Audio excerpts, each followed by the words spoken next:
এই শীতের সকালে মাত্র 100 টাকায় গরম ধোয়া ওঠা গরুর মাংসের খিচুড়ি। আর এই খিচুড়িটা খাইতে টেস্ট হয় অনেক বেশি মজা, যে কারণে চলে আসছি সকাল সকাল এই খিচুড়িটা খাইতে। তো এই খিচুড়িটা কোথায় পাবেন সেটা নিয়েই থাকছে আজকের ভিডিও। আসসালামু আলাইকুম এভরিওয়ান, কি অবস্থা সবার, কেমন আছেন সবাই? এখন বাজে হচ্ছে সকাল 7টা। তো এই টাইমে হচ্ছে ভাইগনা ফোন দিয়ে বলতেছে যে কোথায় তুমি। আমি বললাম এই টাইমে তো অবশ্যই বাসায় আছি, তুই কোথায়? পরে বললো যে আমি তোমাদের বাসার সামনে, তুমি বের হও। পরে আমি বের হয়ে দেখি ও সত্যি বাসার সামনে দাঁড়িয়ে আছে। তো ভাইগনার বাড়ির সামনে দেখে আমিও বের হয়ে গেছি। পরে এসে বললাম যে কোথায় যাবি বল। পরে বললো আগে উঠো, তারপরে দেখি কোথায় যাওয়া যায়। পরে বলতেছে মামা এই শীতের ভিতরে চল আমরা রোজ রেস্তোরাঁয় গিয়ে আমরা খিচুড়ি খেয়ে আসি। পরে আমিও বললাম তাহলে চল যাই। তো দেখতে দেখতে কিন্তু জয়পাড়া চলে আসে। আর সকালের ভিউটা হচ্ছে খুবই সুন্দর, যেহেতু একটু লেট করে উঠছি আমরা 7টার দিকে, ওইরকম ভাবে কোনো কুয়াশা টোয়াশা পাইনি। তো তারপরেও যতটুকু পাইছি আলহামদুলিল্লাহ। তো আস্তে আস্তে হচ্ছে জয়পাড়া ব্রিজের উপরে চলে আসে, এবং জয়পাড়া ব্রিজের উপরেও কিন্তু তেমন কোনো মানুষ নেই। দু একজন দেখা যাচ্ছে হাঁটতে বের হয়েছে যারা, অথবা যারা বাজার করতে আসতেছে তাদেরকেই দেখা যাচ্ছে মূলত। তবে শীতের সকালে কিন্তু সবাই ঘুরবেন, ঘোরাফেরা করলে হচ্ছে মন মাইন্ড ভালো থাকবে। আর বিশেষ করে সকালে কুয়াশার ভিতরে হচ্ছে আরো অনেক বেশি ভালো লাগবে। তো জয়পাড়া যে কলেজটা আছে, কলেজের একটু সামনে যে এই যে একটা চালা আছে, এই চালার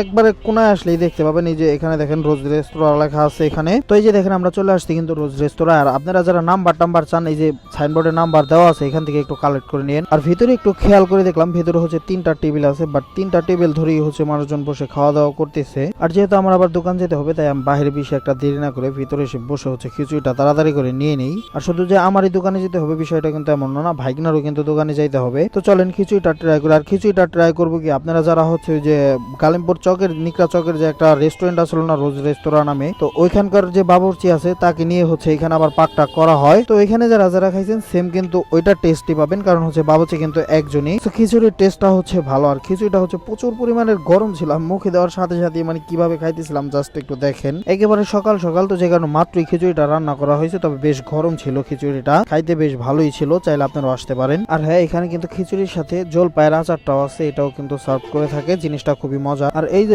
আমার মামু সকাল সকাল একটা যাত্রাপালা মিলাই নিছে, তো আমার দোকানে নিয়ে আইছে কোথায় থেকে কোথায় ঘুরাই গেড়ায়, তারপরে এই জায়গায় নিয়ে এলো না। মামুর কাছেও ভালো লাগছে খিচুড়িটা। সো গাইস, আজকের ভিডিও এই পর্যন্তই, দেখা হচ্ছে নতুন কোনো ভিডিওতে। সবাই ভালো থাকবেন, সুস্থ থাকবেন, আল্লাহ হাফেজ।